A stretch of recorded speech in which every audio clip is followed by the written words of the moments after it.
За улсын онцгой комисс 3 дугаар сарын 1-ний өдөр хоролцож хот хоорондын зочид тээвэр суудын галт тэр болон орон нутгийн хуваарь нислэг хоёрын тээврийн эрсдлийн зорчих хөдөлгөөнийг бол 3 дугаар сарын 3-ны өдрийн өглөөний 6 цагаас нээж хөдөлгөөний аюулгүй байдлыг хангах, гамшигаас хамгаалах өндөрлжүүлсэн бэлэн байдлын үед зэрэг шилжин ажиллагаатай холбогдуулан олон улсын эмэгтэйчүүдийн өдөр, Монгол цэргийн өдөр, Навар трийн баяр зэрэг тэмдэглэлт өдрүүдийг тохиолдуулан нийтийг хамарсан арга хэмжээ зохион байгуулахгүй шийдвэрийг хэрэгжүүлж ажиллах талаар өгсөн үгийн хэрэгжилтийг ханган ажиллаж байна.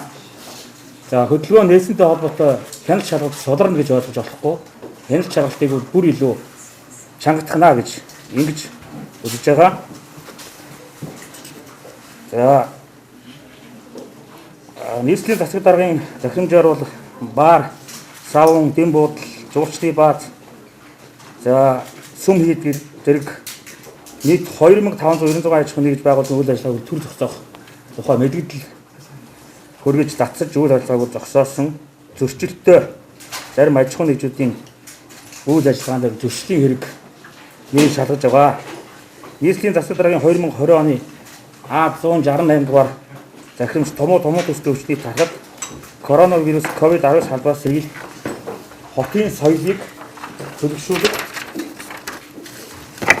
иргэдийн үүрэг хариуцлага ухамсарыг нэмэгдүүлэх зорилгоор 2 дугаар сарын 20-ны өдрөөс эхлэн нутгийн захиргааны 71 байгууллагын 6705 албан агч нийтийн эзэмшлийн гудамж талбайд эргүүлээр ажиллаж байна.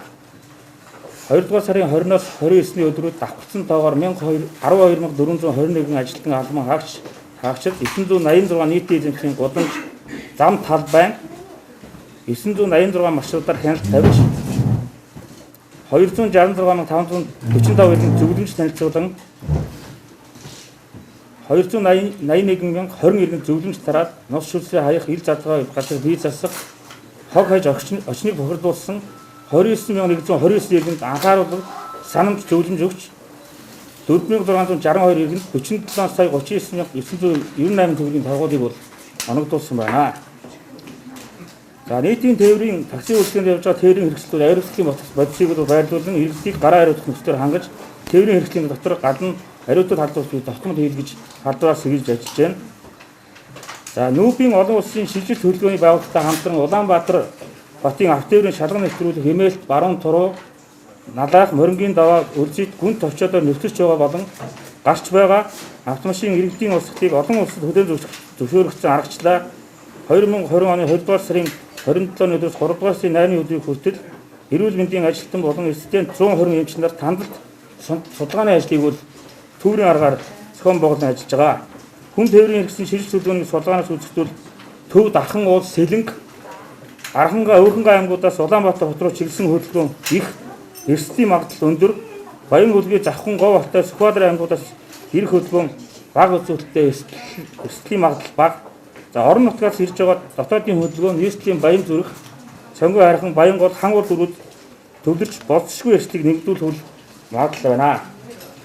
За сайжруулсан шахамт түвшний хангалт нөөцөл хүрэлцээтэй байна.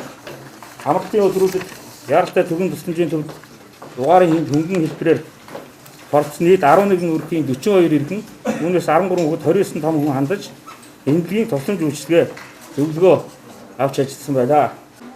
Нийт 12,474 тээврийн хэрэгсэл нэвтэрснээс 448.5 тонн түүхийн нөөц Улаанбаатар хот тээвэрлэгдсэн 787 тонн түүхийн нөөц постуудаар дамжин өнгөрсөн. За 5 дахь түлшид 16,163 тонн нийтлийн тээвэрлэгж орж ирсэн. За харин Сонгой Хайрхан дүүргийн баруун дөрөв товчонгоор Бонго марк автомашинаар 807.1 тонн түүхийн нөөц тээвэрлэж орж ирснийг саатуул зөрчлийн хэрэгэ үүсгэн жолоочдод 50,000 төгрөгийн торгуулийн арга хэмжээ авч нөөцийг нь Амгалан дулааны цахилгаан станцд хураан авч байршуулсан байна. За 5 дахь түлшээс үйлдвэрлэгэн гарч ирж байгаа сайжруулсан түлшээр 1-2 сард лабораторийн шинжилгээний дээж авч шинжилсэн. За ингээд чиглэг, үнслэг, дэглэмхий хий, бүхэр илчлэг Батүг чанартай нь шинжилгээ хийхэд сайжруулсан хатуу түлш 56-79-2019 стандартын шаардлагыг хангаж байна. За сүүлийн үед хэд мэдээлэл барьцуулагч бодис ховордсон урдаас орж ирэх нь зогссон гэсэн ташаа мэдээлүүд явж ирсэн.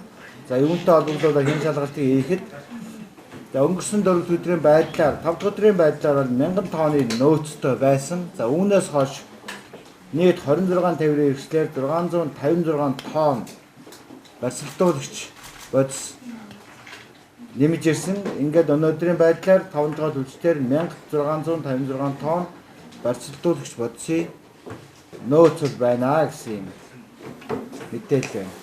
Эрүүл мэндийн хяналт маань 8 товчоноос ажиллаж байгаа. За энэтэй холбогдолтой мэдээллүүдийг та бүхэнд хүргэе.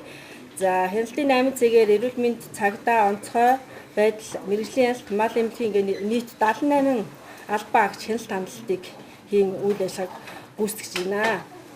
За нийслэл рүү орох гарах 2 хөдөлгөөн дээр хоёулын дээр нь хяналт хяналт хийгдээд явж байгаа.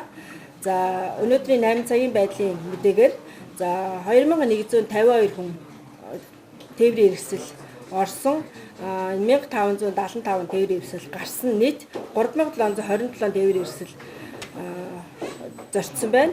За зорчигч нийт 11284 зорчигч орж гарсан байна. За орсон нь 6466, гарсан 4818 байна. За шийдвэртэй тохиолдлын үед бүртгэгдээгүй байна. За юуны өмнө бол нийслэлчүүдэд бас талархал илэрхийлье. За энэ юу вэ гэвэл за нийслэлийн төрийн албан агчид 6000 гаруй төрийн албан агчид газар хэлтсийн дүүрэг нийслэлийн газар хэлтсийн дарганараас эхлээд хорооны зохион байгуулагч хүртэл 6000 гаруй албан агчид ажиллаж байна. За шуурхай албан энэ төр бол 24 цагаар ажиллаж байна, үүрэг гүйцэтгэж байна. За ийм нөхцөлд бол одоо бас иргэд маань төрийн албан агчдын энэ одоо ачаад ихтэй ажиллаж байгаа ойлгож хүндэтгэлтэй хандж байгаа гэсэн ийм мэдээллүүд бол араас ирж байгаа нь бол сайшаалтаа хэрэгэ. Тийм учраас нийслэлчүүдэд хандаж бол талархал илэрхийлье. Энэ цар тахлын хэмжээнд хүрч болзошгүй байгаа коронавирусыг дарахад урьдчилан сэргийлэхэд бол та бидний ялангуяа манай иргэдийн үүрэг оролцоо чухал юм аа. Тийм учраас харилцан одоо хамтарч иргэн бүрийн оролцоон дээр үндэслэж та бид хамтдаа эрсдлийг одоо эрсдэл багтаагаар даван туулах боломжтой гэж ингэж одоо бас харж байгаа. За дараа нь бас нэг мэдээлэл өгөхөд бол 8 нэрийн засаг дарганы захирамж гарсан байгаа та бүхэн бүгд мэднэ. За тэгтэл захирамжинд бол 8 нэрийн барааны дэлгүүрийг бол оруулаагүй байгаа. Над руу хэд хэдэн сэтгүүлчид болоод бусад газруудаас ярьсан. Өөрөөр хэлбэл 8 нэрийн дэлгүүрүүдийг 10 цагаас одоо хаа гэдэг байна. Хаах ёстой юу гэж. За бид нар холбогдох цагдаагийн байгууллагууд руу бол мэдээлэл хүргэсэн байгаа. Тэгэхээр 8 нэрийн дэлгүүр бол хуучин цагийн хуваарийнхаа дагуу ажилланаа. Тэгэхээр ямар нэгэн байдлаар хүнсний хомсдол үүсгэх юм уу, хүнс хэрэглээний энэ дэлгүүрүүдийг хаах цагийн хязгаарлалт нь бол ороогүй учраас энэ дээр ямар нэг тийм зүйл байхгүй гэдгийг бас хариуцлагатайгаар мэдээлье. За нийслэлийн засаг даргын захирамж гарсан байгаа та бүхэн мэднэ. За А-дроо 268 дугаар захирамж 2020 оны 2 сарын 28-ны өдөр буюу өнгөрөгч 5 дахь өдөр гарсан. За энэ маань юу вэ гэвэл 12 хүртэлх насны хүүхдтэй ээжүүдийн эхчүүдийн цагийг нэг цагаар одоо ажлын цагаа бууруулах тухай. За захирамжид урьдчилснаар бол коронавирусын халдварын энэ эрсдэлтэй энэ үед бүх сургууль цэцэрлэг амарсан байгаа учраас хүүхдүүд бол гэртээ байгаа. За энэ үед хүүхдүүдийг бага насны хүүхдүүдийг гэрт нь байх үед ямар нэг эрсдэлд одоо оруулахгүй тулд нийслэлийн засаг дарга захирамж гаргаж 3 сарын 30 хүртэл нутгийн захиргааны болоод нийслэлийн захиргааны бүх байгууллагууд нийслэлийн харийн орон нутгийн өмчт үйлдвэрийн газрууд 12 хүртэлх насны эхчүүд за мөн ганц үеийн эцгүүдэд ажлын цагийг 1 цагаар бууруулж хорогдуулж өглөө 9 цагаас ордог орой 17 цаг тарахаар ийм зохицуултыг хийхийг бол холбогдох нутгийн захиргааны байгууллага дүүрэг харьяа газруудын удирдлагуудад бол зөвшөөрсөн байгаа. За мөн энэ ажлын цагийг хорогдуулж байгаатай холбоотойгоор ажил үүргийг бүрэн гүйцэтгүүлэх байгууллагын хэвийн үйл ажиллагааг алдагдуулахгүй байх ийм чиглэл үүргийг бол холбогдох удирдлагуудад нь бол хүргүүлсэн байгаа.